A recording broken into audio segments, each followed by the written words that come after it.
약속에 있는 첫 계명이라는 제목으로 하나님 말씀 전하도록 하겠습니다. 한 마을에 이 천하의 불효자가 살고 있었습니다. 얼마나 불효자인지 부모님을 이렇게 두들겨 팰 정도로 아주 무지막지한 자녀가 있었습니다. 그럼에도 불구하고 그 연로하신 아버지는 손자를 아주 지극정성을 다해서 손자를 돌보고 키우는 거예요. 그래서 그 동네 친구들이 그 할아버지에게 이렇게 말을 했습니다. 이보게, 자네는 화가 나지도 않나? 그 불효자식의 핏줄이라면 피가 거꾸로 솟지도 않나? 귀한 이 손자랑을 그렇게 극진히 돌보고 키우는 이유가 뭔가 이렇게 얘기를 했습니다. 그랬더니 이 할아버지가 빙그레 웃으면서 이렇게 말했다고 합니다. 모르는 소리, 이 손자놈이 나중에 내 원수를 갚아줄 거잖아. 이렇게 얘기했다고 합니다. 그럼 이해가 좀 안 되시나요? 네, 재밌게 웃으시는 분은 좀, 이 말이 뭐냐면, 이 아들이 그 아버지를 막대했잖아요. 그 모습을 보고, 그 손자가 그 모습을 보고 원수를 갚아준다는 거예요. 그러니까 그 손자를 지극정성으로 돌본다는 겁니다. 여러분, 이 말은 참 어떻게 보면 안타까운 말이지만 우리가 잘 새겨서 들어야 될 말이라고 생각되어집니다. 우리가 부모님을 공경하면 내 자녀 세대가 내가 연로했을 때 내가 한 대로 그대로 나를 공경하는 역사가 일어난다는 거죠. 그래서 여러분, 어버이 주를 맞이해서 어버이의 은혜를 우리가 생각하면서 우리가 감사하는 하나님의 사람들이 될 수 있기를 주님의 이름으로 간절히 소망합니다. 하나님께서는 이스라엘 백성들에게 십계명을 주셨어요. 이 십계명은 크게 두 가지로 나눌 수가 있는데, 첫 번째는 하나님 사랑이고 두 번째는 이웃 사랑입니다. 이웃 사랑. 그래서 1계명부터 4계명까지는 하나님과 관련된 하나님과의 관계에서 우리가 지켜야 될 계명을 이야기해주고 있고요. 그 다음에 5계명에서 10계명까지는 이웃과의 관계에서 우리가 지켜야 될 계명을 이야기해주고 있어요. 그런데 오늘 이 인간과의 관계, 이 이웃과의 관계에서 맺어야 될 첫 번째 계명이 5계명인데 그 5계명의 시작이 무엇이냐? 내 부모를 공경하라라고 하는 계명이라는 겁니다. 근데 이 계명을 사도 바울은 이 에베소서에서 뭐라고 소개하고 있냐면 2절을 좀 보시기 바랍니다. 2절 하반절에 보면 이렇게 얘기해요. 이것은 약속이 있는 첫 계명이니 이렇게 얘기합니다. 부모님을 공경하는 이 5계명이 약속이 있는 첫 계명이다라고 이야기를 하고 있어요. 그래서 여러분, 10계명을 살펴보니까 어떤 이 사도 바울이 이렇게 말을 한 이유가 있더라고요. 그 이유가 뭐냐면 5계명만 하나님의 축복의 약속이 담겨져 있어요. 다른 계명은 그냥 이렇게 하라, 이렇게 하라, 이렇게 하라 이렇게 얘기하지만 이 5계명인 부모 공경에 대해서는 이렇게 할 때에는 하나님이 이렇게 축복하겠다라고 하는 약속이 담겨져 있는 계명이 바로 부모 공경에 관한 여러분 계명이라는 것을 말씀해 주고 있다는 것입니다. 그래서 출애굽기 20장에 보면 10계명이 나오고요. 신명기 5장에 보면 10계명이 나와요. 거기에 보면 이 5계명에만 하나님의 축복의 말씀이 담겨져 있다는 거예요. 부모를 공경할 때 어떤 축복을 해주시겠다라고 하나님께서 약속해주고 있는 것을 여러분 살펴볼 수가 있습니다. 그래서 여러분, 이 내 부모를 공경하라라고 하는 말씀은 하나님의 명령이에요. 하나님의 명령. 그리고 내 부모를 공경하는 명령에 순종하는 자에게는 하나님의 축복이 약속되어져 있다는 것입니다. 그러므로 저와 여러분들이 부모님을 공경하는 자가 되어서 하나님의 명령에 순종하는 자가 되시고 또 하나님께서 예비하신 축복을 받는 하나님의 사람들이 될 수 있기를 주님의 이름으로 간절히 소망합니다. 그렇다면 이 어버이 주를 맞이하여 오늘 본문이 우리에게 주는 말씀이 무엇인지를 우리가 좀 살펴보도록 하겠는데요. 첫 번째는 예수 믿는 자는 부모님을 공경하는 자가 되어야 합니다. 여러분, 이것을 꼭 명심하셔야 돼요. 예수님을 믿는 사람은 부모 공경하는 사람이 되어야 되는 거예요. 그래서 사도 바울은 부모 공경에 대한 말씀을 하기 전에 먼저 1절에서 이렇게 얘기합니다. 자녀들아, 주 안에서 너희 부모에게 순종하라. 이렇게 얘기합니다. 우리가 주목해서 봐야 될 말씀이 있습니다. 주 안에서라고 하는 말씀을 우리가 주목해서 봐야 됩니다. 여기서 주 안에서라고 하는 말은 뭐냐면 단순히 그냥 교회 다니는 사람을 얘기하는 게 아니에요. 단순히 그냥 교회 다니는 사람을 이야기하는 게 아니라 예수님을 영접한 사람, 예수님을 마음으로 인정하는 사람, 그리고 예수님을 인격적으로 만난 사람을 말하고 있는 것입니다. 그러니까 주 안에 있는 사람, 예수님을 믿는 사람은 어떤 사람이 되어야 되냐면 부모님을 공경하는 사람이 되어야 될 것을 말씀해 주고 있다는 거예요. 여러분, 진짜 예수 믿는 사람은 불효자라는 소리 들으면 안 돼요. 진짜 예수 믿는 사람은 어떤 소리를 들어야 되냐면 부모님을 공경한다는 소리를 들어야 되는 것입니다. 부모님을 공경한다는 소리가 사람들에게 들려와야 됩니다. 또 부모님에게도 우리가 그런 인정을 받는 사람이 될 때 진짜 예수 믿는 사람이라고 말을 할 수가 있다는 것입니다. 여러분, 사도 바울이 그 말을 해주고 있는 거예요. 진짜 예수 믿는 사람은 부모님을 공경하는 자가 되어야 된다. 이것이 바로 너희가 예수님을 믿는다고 하는 증거다라고 이야기하고 있는 것입니다. 여러분, 그러므로 여러분, 이 어버이 주일을 맞이해서 저와 여러분들이 진짜 예수 믿는 사람이라면 부모님을 공경하는 사람이 되어야 될 것을 여러분 온전하게 말씀을 받으시고 여러분이 정말 부모님을 공경하는 하나님의 사람들이 될 수 있기를 주님의 이름으로 간절히 소망합니다. 여러분이 예수님을 믿는 아들과 딸이 되셨습니까? 아들과 딸입니까? 그렇다면 그 증거가 어디서 나타나야 되냐면 부모 공경으로 나타나야 되는 거예요. 이게 바로 성경이 우리에게 말하고 있는 진리라는 것을 말씀해 주고 있습니다. 여러분이 예수님을 믿는 사위이십니까? 여러분이 예수님을 믿는 며느리이십니까? 그렇다면 여러분이 처갓집이나 시댁에서 부모님을 공경한다고 하는 그런 소리를 듣는 자들이 되어야 되는 거예요. 그게 정말 내가 예수님을 믿는다고 하는 증거라는 것을 보여주고 있다는 것입니다. 그러므로 저와 여러분들이 한번 내가 정말 부모님을 공경하고 있는지 우리 자신을 한번 되돌아보고 정말 예수님을 믿는 사람으로서 그런 칭찬과 그런 말을 들을 수 있는 하나님의 사람들이 여러분 될 수 있기를 주님의 이름으로 간절히 소망합니다. 전에 있었던 교회에 임집사님이 계셨는데 이 임집사님은 이남 1녀 중에 장남으로 태어나셨습니다. 이남 1녀 중에 장남이고요. 이 집안은 아주 우상이 만연한 집안이에요. 아주 제사를 엄청나게 드리는 그런 집안입니다. 근데 이 장남이 그 제사를 물려받아야 되는 거 아닙니까? 제사를 물려받아야 되는데 어느 날 임집사님이 이분이 예수님을 믿게 됐어요. 예수님을 믿은 것도 아주 놀랍습니다. 이분이 어느 날 교회를 가고 싶은 거예요. 교회를.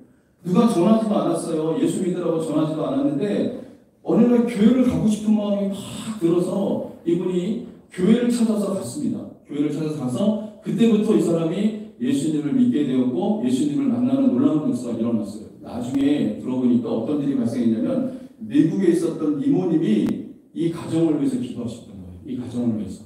이 가정이 예수님을 안 믿는데 이 가정이 예수 믿는 가정이 되게 해달라고 그렇게 기도를 했답니다. 그런데 그 가정이 예수님을 안 믿는 가정이었는데 그 임집사님이 예수님을 믿게 되는 놀라운 역사가 일어난 거예요. 예수님을 믿으니까 부모님이 완전히 뒤집어진 겁니다. 부모님이 장남이 예수님을 믿어서 제사를 안 드리겠다고 하니까 이 부모님이 정말 싫어했어요. 예수 믿는 거, 교회 나가는 거 정말 싫어했습니다. 그때부터 핍박이 가해지기 시작을 했습니다.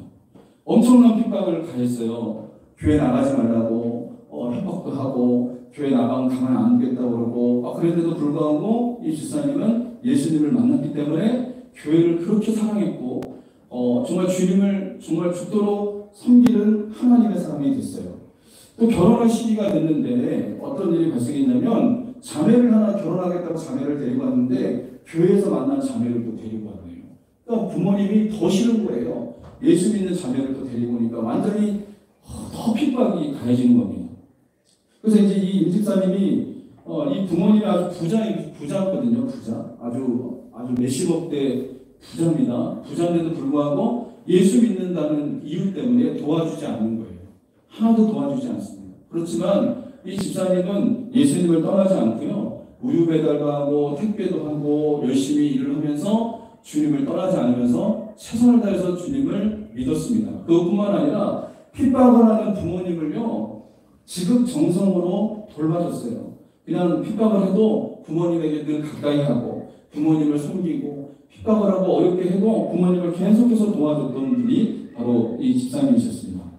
나중에 어떤 일이 발생했냐면 그 3남매 중에 이분만 예수님을 믿었는데 그 나머지 두 자녀들은 부모님을 그렇게 지극정성으로 돌보지 않고요. 미국으로 막 해외로 이민을 갔어요. 이민을 가서 부모님을 이렇게 돌보지 않는 거예요. 그런데 이 집사님만은 부모님을 떠나지 않고요. 부모님 곁에서 늘 부모님을 섬기고 부모님 병원 가시다 그러면 병원에 모셔다 드리고 모셔오고 그리고 주일날 예배 끝나면 부모님 찾아뵈서 부모님에게 인사드리고 이렇게 지극정성으로 돌보면서 나중에는 부모님의 생각이 바뀌는 역사가 일어났습니다.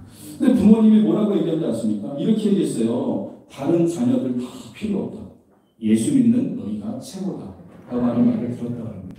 여러분, 이게 어떻게 이런 일이 가능했죠? 이 임집사님이 진짜 예수 믿는 사람이기 때문에 그래요. 정말 예수 믿는 사람이기 때문에 부모님에게 핍박을 받아도 부모님이 정말 핍박하고 어려움을 줘도 끝까지 부모님을 공경하고 예수님의 사랑으로 대하고 예수님의 마음으로 부모님을 대하니까 어떤 역사가 일어났습니까? 부모님이 이분을 인정하는 역사가 일어난 거예요. 예수 믿는 너희가 최고다 라고 인정하는 그런 놀라운 역사가 일어난 것입니다. 여러분 그렇습니다. 저와 여러분들도 부모님에게 이런 인정을 받는 하나님의 사람들이 될 수 있기를 주님의 이름으로 소원합니다. 너희가 정말 예수 믿는 사람이구나. 정말 예수 믿는 사람이다. 하나님이 정말 그렇게 가르치시더냐라고 하면서 부모님의 마음을 감동시키는 하나님의 사람들이 여러분 될 수 있어야 된다는 것입니다. 그러므로 사도 바울은 오늘 우리에게 도전합니다. 뭐라고 도전하냐면 너희가 예수 믿는 사람이냐? 그렇다면 부모를 공경하는 자가 되어야 된다라고 말씀하고 있다는 것입니다. 여러분 그러므로 저와 여러분들이 예수 믿는다고 하는 증거, 그 증거의 첫 번째 출발점이 뭐냐면 이웃사랑이 시작이 되어야 되는데 하나님 사랑과 이웃사랑이 시작되어야 되는데 그 첫 번째가 바로 여러분 십계명에서 얘기하는 부모님이 첫 번째라는 것을 여러분 잊지 마시기를 바랍니다. 그래서 여러분 우리가 부모님을 공경하는 사람이 될 때에 이것이 이웃사랑의 시작이라는 것을 오늘 본문은 우리에게 가르쳐주고 있다는 거예요. 그래서 저와 여러분들이 부모님을 공경하는 사람이 되어서 여러분 하나님이 기뻐하시는 하나님의 사람들이 되시기를 주님의 이름으로 간절히 소원합니다. 또 두 번째, 예수님을 믿는 자는 부모님에게 순종하는 자가 되어야 됩니다. 여러분 오늘 본문 1절 하반절에 보면 이렇게 얘기합니다. 사도 바울이 너희 부모에게 순종하라 이것이 옳으니라 라고 얘기합니다. 여러분이 사도 바울이 얘기한 것은 뭡니까? 부모님에게 순종하는 것이 옳은 일이다 라고 얘기하는 거예요. 부모님에게 순종한 것이 잘한 일이다 이렇게 얘기하는 거예요. 이 말은 반대로 얘기하면 부모님을 순종하지 않고 부모님을 거역하는 것은 이것은 옳은 일이 아니라는 것을 말해주고 있다는 겁니다. 그래서 여러분 저와 여러분들이 예수님을 잘 믿는 증거가 뭐냐면 부모님에게 순종하는 자가 되어야 됩니다. 부모님에게 순종 잘하는 사람이 바로 예수님을 잘 믿는 사람들의 증거라는 것을 우리에게 말씀해 주고 있다는 거예요. 여러분 우리에게 순종의 모범을 보여주신 분이 계십니다. 그분은 누굽니까? 바로 예수님이십니다. 예수님은 이 땅에 인간의 몸을 입고 이 땅에 오셨어요. 인간의 몸을 입고 이 땅에 오셔서 예수님은 어떻게 하셨습니까? 육신의 부모님에게 순종하셨던 분이 바로 예수님의 삶이었던 것을 여러분 보게 됩니다. 그 예를 어디서 볼 수 있냐면 가나 혼인잔치에서 예수님과 예수님의 어머니 마리아가 초대되어서 그곳에 갔습니다. 근데 거기 결혼잔치가 한참 열리고 있는데 포도주가 떨어졌어요. 포도주가 떨어졌으면 연회장에 가서 얘기해야 되는 게 맞는 건데 그런데 이 마리아가 누구에게 가서 얘기하냐면 예수님에게 가서 얘기합니다. 예수님에게 포도주가 떨어졌다 라고 예수님에게 얘기를 해요. 그러니까 예수님이 뭐라고 얘기하냐면 맨 처음에는 이렇게 얘기하죠. 내 때가 아닙니다. 내가 하나님의 아들로서 일할 때가 아직 아닙니다 라고 어머니에게 이렇게 얘기를 합니다. 어머니에게 내 때가 아직 되지 않았어요. 하나님의 아들로서 일할 때가 아직 되지 않았습니다 라고 이렇게 이야기를 했어요. 맨 처음에는 거절을 했습니다. 그럼에도 불구하고 믿음으로 행하는 어머니 마리아의 모습을 보면서 예수님은 자신의 때가 아님에도 불구하고 가나 혼인잔치에 놀라운 기적을 베푸셨습니다. 어떤 기적이 일어났습니까? 물이 변하여 포도주로 바뀌는 놀라운 역사가 일어났죠. 그게 바로 예수님께서 행하신 첫 번째 기적으로 기록되어져 있는 것을 여러분 살펴볼 수가 있다는 거죠. 그래서 예수님은 어머니 마리아의 말에 청종을 했고 그 말을 귀 기울여서 들었고 그 말에 순종하셨던 분이 우리 주 예수님이셨던 것을 여러분 살펴볼 수가 있다는 거죠. 여러분 그렇습니다. 우리도 어떤 사람들이 되어야 되냐면 우리 부모님의 말씀에 순종을 잘하는 하나님의 사람들이 될 수 있어야 되는 겁니다. 또 예수님께서 이 땅에 계실 때 하나님 아버지의 말씀에 순종을 잘하셨어요. 그분은 이 땅에서 어떤 행동을 하실 때나 어떤 일을 하실 때 그냥 자기 임의대로 자기 마음대로 자기 멋대로 행동하시지 않고요. 하나님 아버지의 말씀에 순종하셨어요. 그래서 마태복음에 보면 말씀을 이루려 하심이라고 하는 것이 계속해서 반복적으로 나옵니다. 그러니까 예수님은요. 하나님 아버지의 말씀을 이루신 거예요. 주님의 하나님 아버지의 말씀을 이루시고 하나님 말씀을 순종하시고 그렇게 하셨던 분이 예수님의 삶이었던 것을 여러분 살펴볼 수가 있다는 겁니다. 예수님이 십자가에서 죽으심을 앞두고 겟세마네 동산에서 기도하실 때 예수님께서 뭐라고 기도하셨습니까? 할 수 있거든 이 잔을 내게서 옮기시옵소서. 그러나 나의 원대로 마시옵고 아버지의 뜻대로 하옵소서라고 이렇게 기도하시면서 예수님은 아버지 하나님의 뜻에 순종하셨던 분이 바로 예수님의 삶이었던 것을 여러분 살펴볼 수가 있습니다. 그래서 예수님은 어떻게 하셨습니까? 십자가에 죽기까지 아버지 하나님의 뜻에 순종하셨던 분이 우리 주 예수님이셨던 것을 여러분 보게 됩니다. 그래서 십자가에서 예수님이 뭐라고 말씀하셨죠? 다 이루셨다라고 말씀하셨어요. 다 이루셨다라고 하는 말씀하신 건 뭐냐면 하나님 아버지의 뜻을 다 이루셨다는 거예요. 하나님 아버지의 모든 명령에 순종하셨다라고 말씀하시면서 이 예수님은 부활의 첫 열매가 되시는 놀라운 역사가 여러분 일어났던 것을 여러분 살펴볼 수가 있다는 겁니다. 그러므로 저와 여러분들은 어떤 사람들이 되어야 될까요? 부모님의 말에 순종하는 사람이 돼요. 여러분 눈에 보이는 육신의 부모의 말에도 순종하지 못하는데 눈에 보이지 않는 하나님께 순종할 수 있겠습니까? 눈에 보이는 육신의 부모님에게 순종하는 자가 눈에 보이지 않는 하나님 아버지께도 순종하는 자가 될 수가 있는 거예요. 여러분 부모님께도 순종하지 못하는 사람이 어떻게 하나님께 순종할 수 있겠습니까?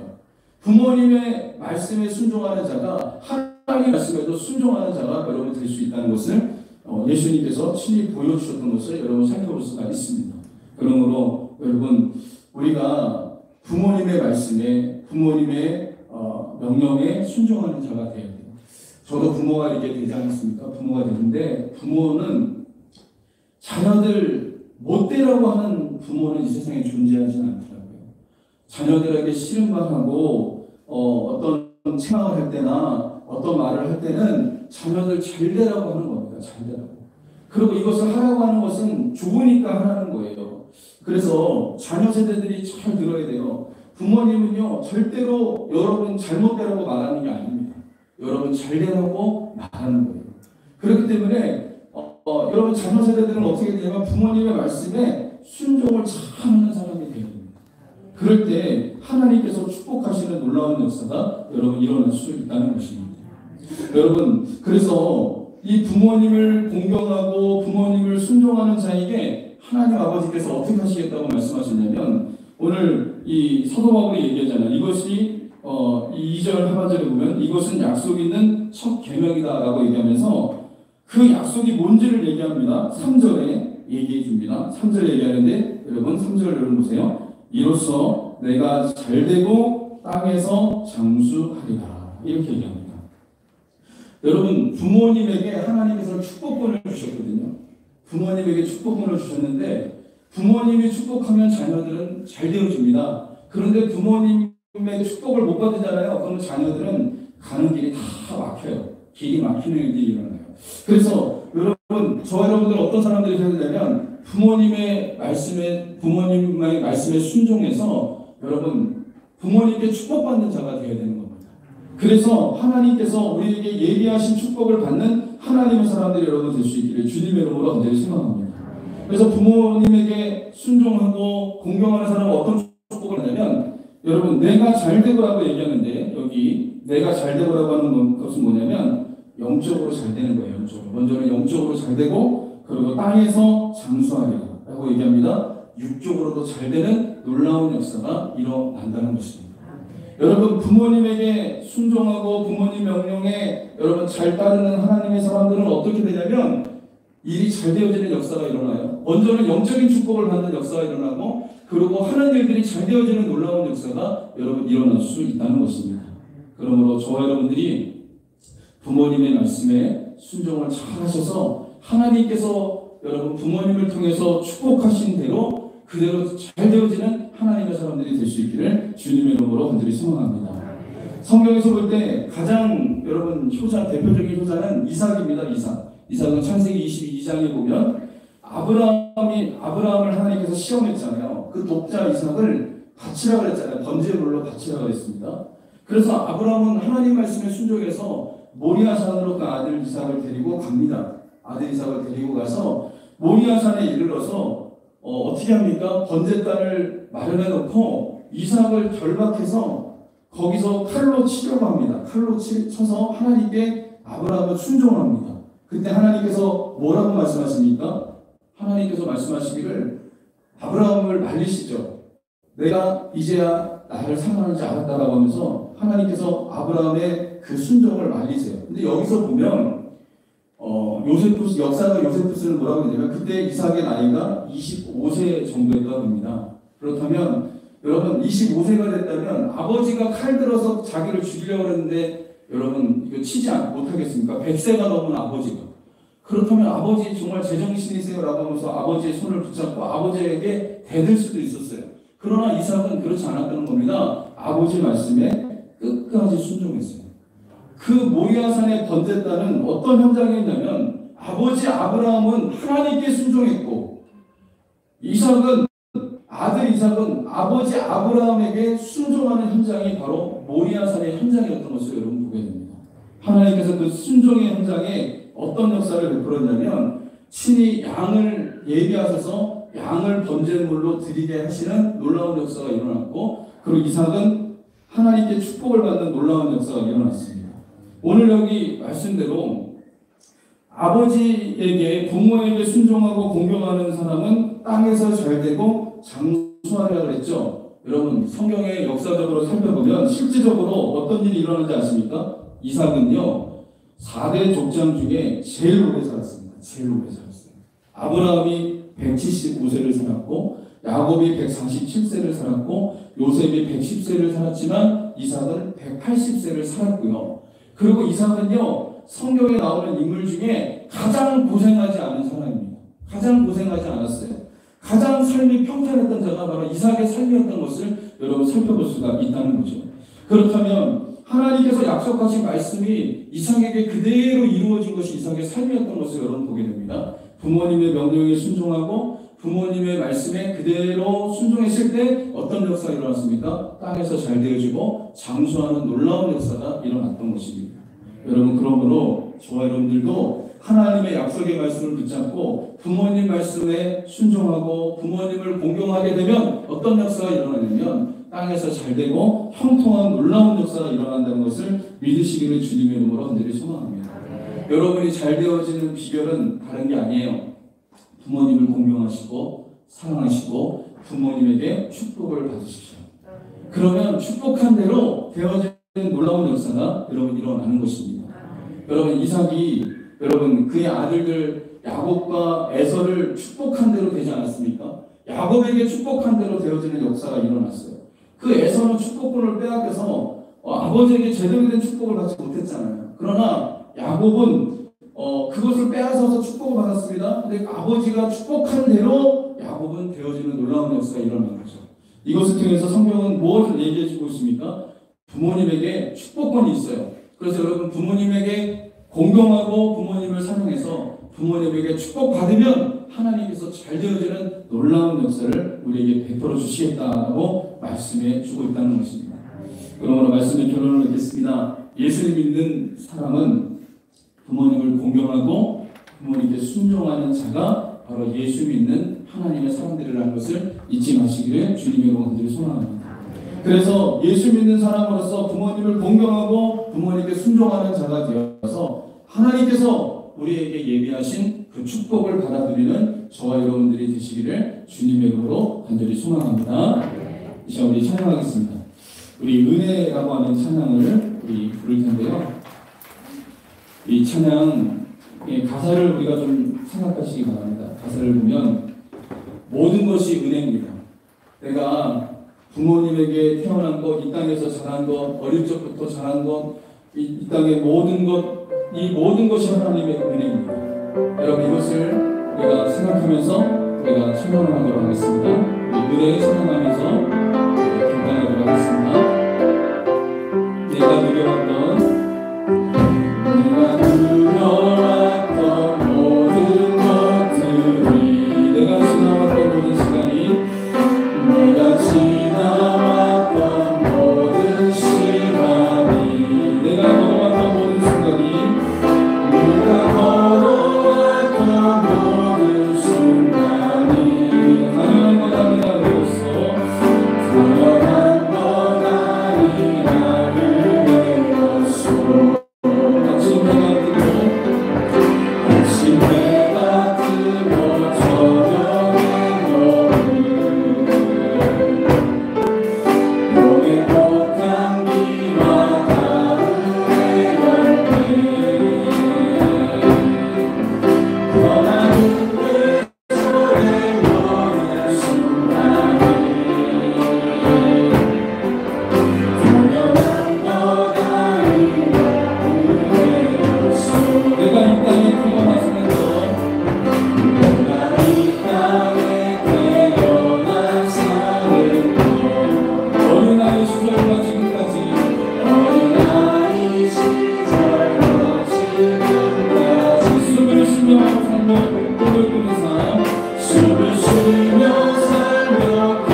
부모님을 보내주셨기 때문입니다. 부모님이 연약하고 연로하시고 부족함에도 불구하고 그러나 하나님이 우리를 사랑하셔서 우리에게 부모님을 주신 줄 믿습니다. 하나님, 우리가 지나온 세월들 되돌아볼 때 부모님을 공경하지 못했던 것 용서하여 주시옵소서. 부모님께 순종하지 못했던 것 용서하여 주시옵소서.